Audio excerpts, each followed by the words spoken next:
Le secrétaire général Tolem préside la commission centrale de la sécurité publique du parti et appelle à renouveler la pensée en termes de défense nationale.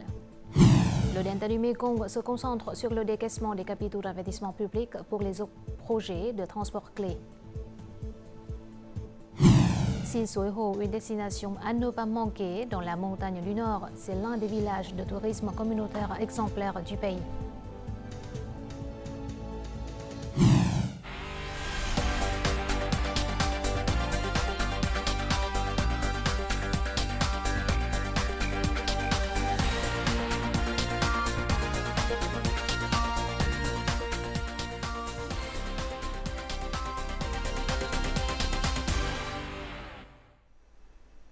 Mesdames, Messieurs, bonjour. Bienvenue au journal francophone.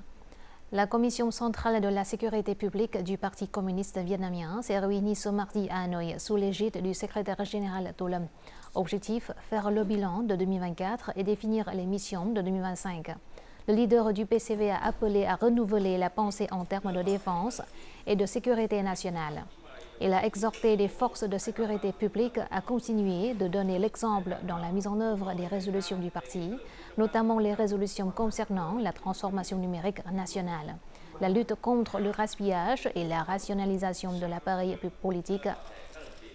Enfin, Tolem a encouragé les forces de sécurité publique à saisir les dernières technologies afin de renforcer les contributions du Vietnam à la paix régionale et mondiale. Cet après-midi à Hanoï, le président Lương Cường a reçu le ministre biélorusse de la Défense, Kremlin, Viktor Gennadievich, en visite officielle au Vietnam. Le chef de l'État a affirmé que le Vietnam tenait toujours en haute estime son amitié traditionnelle avec la Biélorusse. De son côté, le ministre biélorusse de la Défense a affirmé que la coopération en matière de défense entre les deux pays avait connu des évolutions positives. Il a également espéré que sa visite au Vietnam créerait une dynamique à la coopération bilatérale dans le domaine de la défense, notamment en matière de formation et de médecine militaire. Le ministre biélorusse participera à l'exposition internationale de la défense du Vietnam 2024 qui s'ouvrira le 19 décembre à Hanoï. Ce mardi à Hanoï, le Premier ministre Phạm Minh Chính a présidé la 4e réunion du comité directeur du gouvernement pour la rationalisation de l'appareil politique, conformément à la résolution 18. Évoquant l'actuel processus de la réorganisation des établissements publics, le chef du gouvernement a souligné la nécessité d'adopter une politique appropriée à l'égard des employés sous contrat afin de ne pas les mettre en difficulté. L'esprit est de ne pas sacrifier le progrès, la sécurité et le bien-être social pour poursuivre une simple croissance. Les participants à la réunion ont aussi discuté en détail de la fusion de certains ministères ainsi que de la modification des compétences et des organes tutélaires pour certains groupes et entreprises étatiques. Au cours des 11 mois de cette année, plus de 410 000 milliards de dong de capitaux publics ont été décaissés dans l'ensemble du pays, soit plus de 60% du plan assigné par le Premier ministre. Afin de ralentir l'avancement des projets et d'éviter les gaspillages, les localités accélèrent actuellement le décaissement de capitaux d'investissement public. Tout de suite, état de lieu dans le delta du Mekong. Dans environ une semaine, cette route devrait être asphaltée.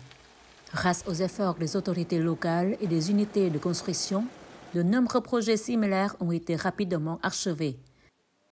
Cette année, environ 290 milliards de dong de capitaux d'investissement public nous ont été attribués. Jusqu'à présent, nous avons pratiquement réalisé 95% du plan. Nous nous efforçons de revoir les projets et d'accélérer la mise en œuvre des projets importants. Ce travail se fait tout au long de l'année afin d'atteindre l'objectif de décaissement assigné par le gouvernement. Sur le chantier du projet d'autoroute Châu Đốc - Cần Thơ - Sóc Trăng traversant la province d'An Giang, un grand nombre de machines et des centaines d'ouvriers sont mobilisés pour accélérer les travaux de construction. Dans l'esprit de ne reculer devant aucune difficulté, nous avons mobilisé plus de 45 équipements pour pouvoir achever les ponts routiers le long de cette route, d'ici fin décembre. Le rôle des leaders est très important pour pousser l'avancement des projets. C'est une tâche difficile, qui exige de la détermination et des mesures efficaces. Le delta du Mekong se voit attribuer chaque année plus de 80 000 milliards de dong du Fonds d'investissement public. Actuellement, de nombreux projets clés sont en avance de 1 à 3 mois par rapport au calendrier.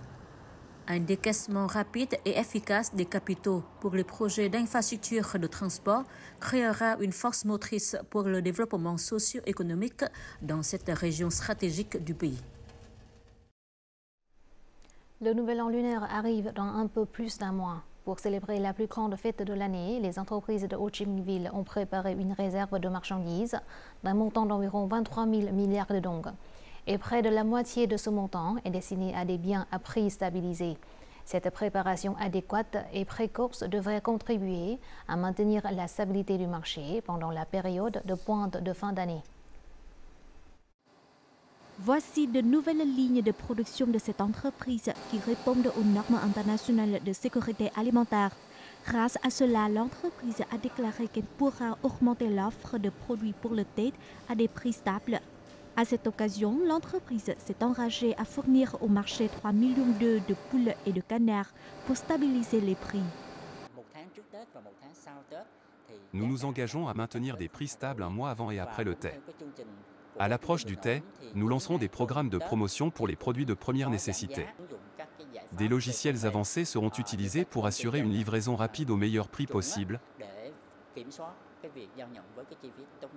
Selon les membres de l'Association de l'alimentation et des biens de consommation de Ho Chi Minh Ville, ils ont augmenté leur stock du thé de 20 à 30% par rapport à l'année dernière.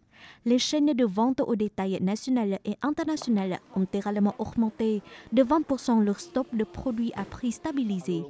Nous stabiliserons les prix du porc pendant le thé et mettrons en œuvre de nouveaux programmes de stabilisation des prix.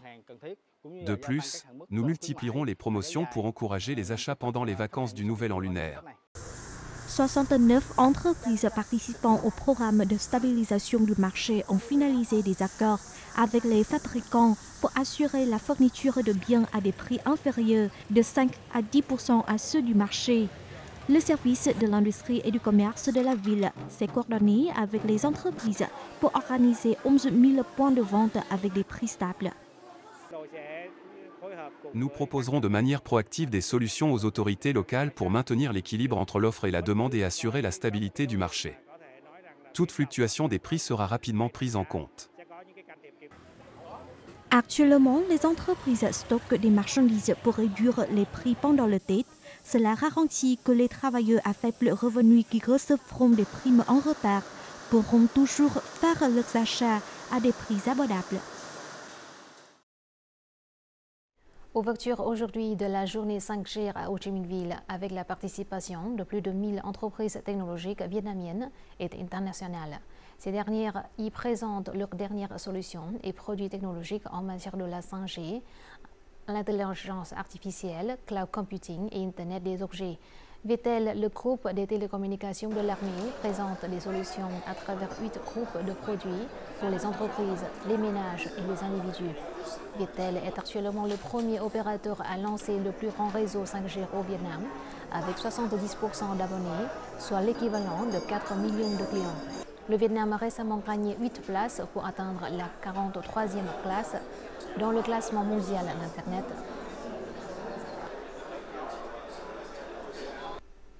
Notre journal continue avec les taux de change et l'indice de la bourse du Vietnam.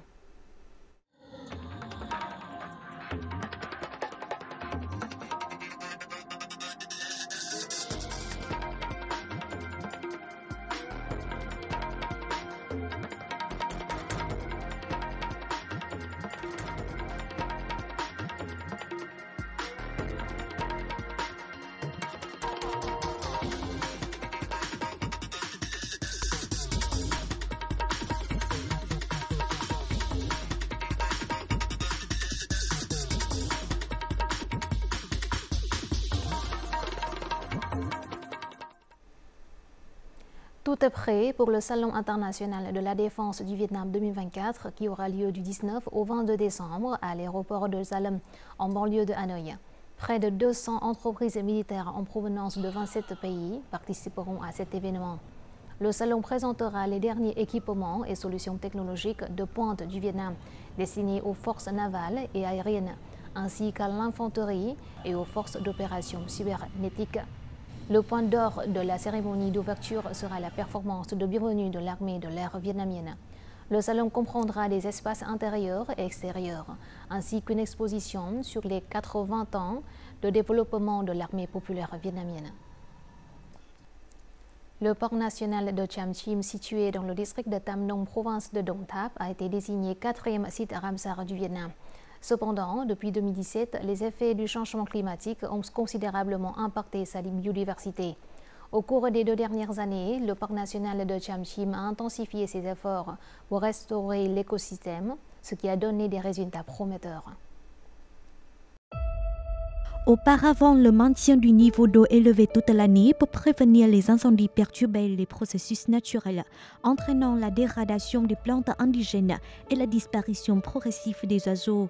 Le conseil de gestion du parc a donc décidé de réguler les niveaux d'eau en harmonie avec la nature. Sous la direction du comité provincial, le parc national de Cham Chim collabore avec des scientifiques pour étudier la gestion de l'environnement aquatique et les systèmes hydrologiques. Actuellement, des données en temps réel sur la température du sol, le niveau et la qualité de l'eau sont toutes disponibles. Cela permet aux scientifiques et aux gestionnaires du parc de prendre de meilleures décisions.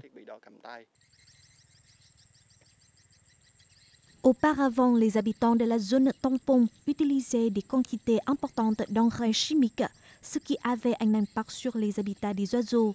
Face à cela, la province de Dong Thap a promu la riziculture écologique dans la zone tampon. Une vingtaine de ménages ont participé au modèle de riziculture écologique. Plus les oiseaux reviennent, meilleur est l'environnement. L'éducation environnementale a également été intégrée dans les écoles avec la participation du personnel du parc et des gardes forestiers. J'ai beaucoup appris sur la prévention des incendies et sur les différents oiseaux qui doivent être protégés. J'en sais maintenant plus sur les arbres et les oiseaux rares, comme la grue à couronne rouge et la naga orientale. Grâce aux efforts collaboratifs des autorités et des communautés locales, de nombreux changements positifs ont été enregistrés au parc national de Cham Chim. La régulation naturelle de l'eau a équilibré l'acidité du sol. Des plantes indigènes ont prospéré et les oiseaux sont revenus, ce qui a revitalisé le parc après des années d'absence.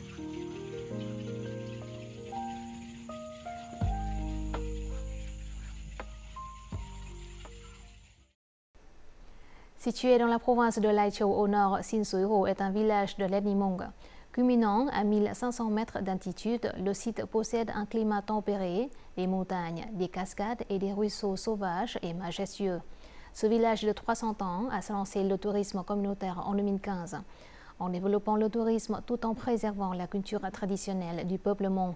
Sin Sui Ho est devenu une attraction touristique communautaire célèbre à Lai Châu. Aimant explorer la beauté naturelle et la culture ethnique, ce groupe de touristes a choisi Sin Sui Ho comme première destination de leur voyage au Vietnam. On avait eu très envie de connaître, de voir cet endroit, les paysages, mais également rencontrer les gens d'ici. Déjà, les paysages sont fabuleux. On attend le coucher de soleil qui ne va pas tarder, je pense. Non, la nature est très belle. On avait envie d'aller à la rencontre des ethnies, de voir des choses plus authentiques. Les paysages sont magnifiques, la lumière est belle, les enfants sont splendides, c'est très beau. La température est agréable et les gens sont très accueillants et les enfants très ouverts.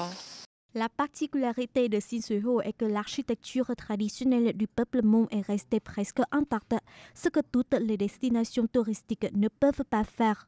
Actuellement, le village compte 152 foyers, dont 29 proposent des services d'hébergement aux touristes. La famille de M. Hoa a commencé à ouvrir un homestay depuis 2020 et le nombre de ses visiteurs augmente progressivement chaque année. L'année dernière, nous avons accueilli de 300 à 400 touristes. Cette année, il y en aura probablement entre 600 et 700. Grâce au tourisme, le village de Sinsueho change chaque jour. Chaque année, le village accueille plus de 20 000 touristes nationaux et internationaux. Le taux de pauvreté dans le village n'est que 34%, avec une réduction annuelle de 5 à 6%. Depuis 2015, Sinsueho est reconnu comme destination touristique communautaire. Les chefs de village ont travaillé ensemble pour encourager les gens à ouvrir des restaurants et des homestays. L'économie du village s'est considérablement améliorée et les revenus des ménages ont augmenté. Faire de Sinsueho une destination touristique communautaire repose sur la force et la solidarité de la population. C'est pourquoi nous organisons régulièrement des cours de formation pour les habitants, tels que des cours de broderie, de danse, de cuisine et de communication. Grâce à cela, ils peuvent mieux accueillir les touristes. En 2023, le village touristique communautaire de Sinsueho a reçu le prix du tourisme de l'ASEAN. Forte du succès de ce modèle, la province de Lai Châu continue de développer le tourisme communautaire en exploitant le potentiel de la région et la culture riche et diversifiée de ces 20 groupes ethniques. La cuisine vietnamienne séduit les étrangers grâce à sa diversité, sa saveur, sa subtilité et sa fraîcheur. C'est pourquoi des restaurants vietnamiens ont ouvert leurs portes partout dans le monde. Ces restaurants servent non seulement les Vietnamiens, mais attirent également de nombreux touristes et locaux. Dans le reportage suivant, nous vous invitons en République de Corée, le pays du kimchi, pour en apprendre davantage sur l'attrait de la cuisine vietnamienne. Phở au bœuf, bánh xèo et riz frit. Ce sont des plats vietnamiens qui sont le choix préféré de la plupart des convives qui viennent ici. Je suis allé au Vietnam et j'ai essayé la cuisine vietnamienne. Maintenant, je peux manger ces plats dans mon pays. Le goût est un peu différent, mais j'ai toujours l'impression d'être au Vietnam. Mon plat préféré est le pho aux côtes de bœuf. Ce plat m'aide à soulager mon mal du pays. C'est pourquoi je viens souvent ici pour en manger. Selon ce restaurateur, garantir que le goût des plats soit le même qu'au Vietnam est pour lui un défi. De plus en plus de convives sud-coréens souhaitent goûter la cuisine vietnamienne. Par conséquent, j'ai recherché comment préparer des plats qui conservent à la fois les saveurs traditionnelles vietnamiennes et qui s'adaptent au goût des Sud-Coréens. Au début, Zhang a dû visiter des quartiers animés pour comprendre les besoins et les préférences des Sud-Coréens. Il lui a fallu près de 3 ans pour réaliser son rêve de posséder un restaurant. Pour créer un espace aux caractéristiques vietnamiennes, il me fallait trouver un espace relativement grand. Il est très difficile de trouver un emplacement approprié au milieu de Séoul et juste au pied de la tour Nansan comme celui-ci. Le restaurant regorge de convives. Les commandes en ligne sont également expédiées en continu. On peut voir que la cuisine vietnamienne affirme son attrait sur la carte du monde.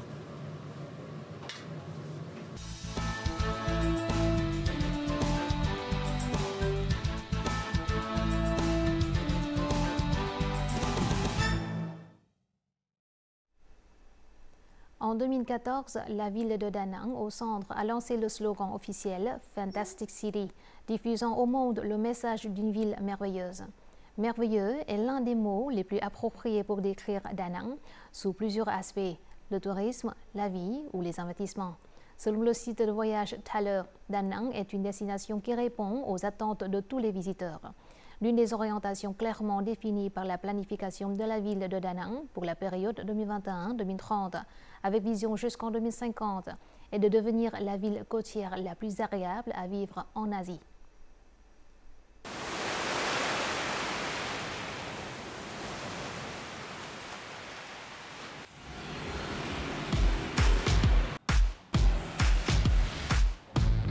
La ville des ponts, la ville du fleuve Han, la ville de festival de feux d'artifice, ou encore la ville la plus agréable à vivre au monde. Je me promène actuellement dans la ville aux nombreux noms, la ville côtière de Da Nang, Vietnam. Je m'appelle John Sabo. Grâce à ma passion pour les voyages, j'ai eu l'occasion de voyager dans de nombreux endroits à travers le monde, faisant découvrir la beauté de chaque pays à ma communauté.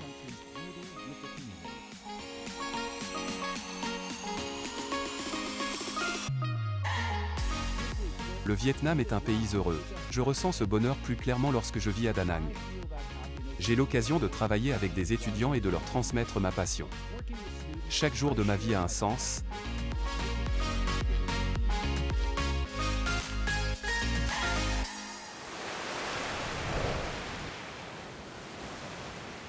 Wonderful, vibrant city.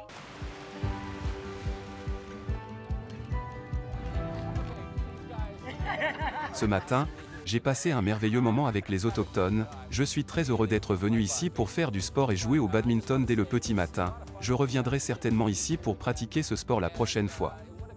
Quelle merveilleuse expérience!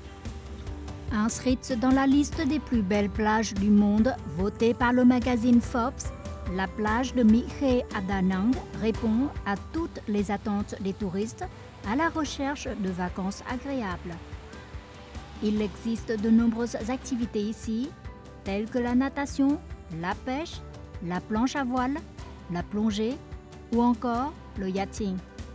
En particulier, les visiteurs n'ont pas besoin de se déplacer loin, car la plage est située en plein centre-ville. Je me retrouve souvent dans un coin tranquille au cœur de la ville. Je bois du café et je profite du beau temps. J'aime aussi me promener, traverser des ponts célèbres, surtout en fin d'après-midi pour admirer le magnifique coucher de soleil sur la rivière Han. J'ai envie de garder longtemps tous ces moments simples.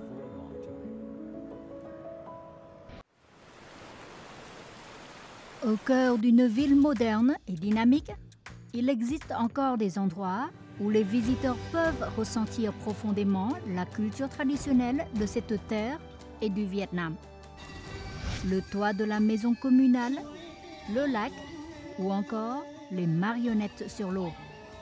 Telles sont les caractéristiques qui créent un espace artistique unique. Dans le plus grand théâtre de marionnettes, le public peut s'immerger dans l'espace de vie et la beauté culturelle de ce pays et de ses habitants.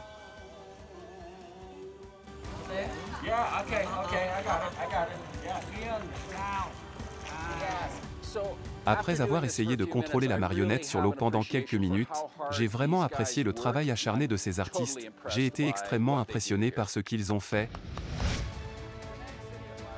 Le nom de la ville des feux d'artifice de Da Nang n'est pas sans raison.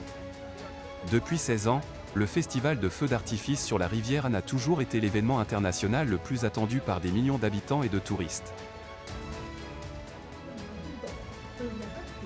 Le point culminant du programme sont toujours les couleurs artistiques brillantes du ciel, avec la participation d'artistes de 8 pays du monde. L'événement offre une fête estivale animée, attirant des visiteurs du monde entier, contribuant ainsi à aider cette ville bannière à devenir un lieu de convergence et de connexion mondiale.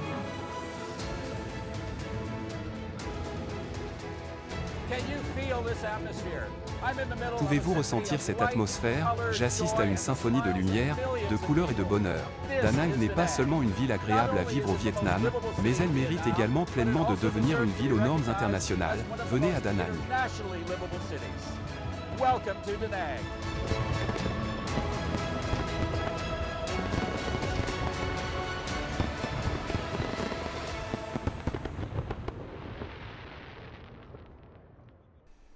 Voici tout de suite les prévisions météo dans les principales villes du Vietnam.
C'est la fin de notre journal francophone. Merci de votre attention. Afin de regarder en ligne les émissions de la chaîne VTV4, veuillez consulter le site web apparu à l'écran. Vous pouvez aussi télécharger l'application VTV Go sur App Store ou Google Play. Au revoir et à la prochaine.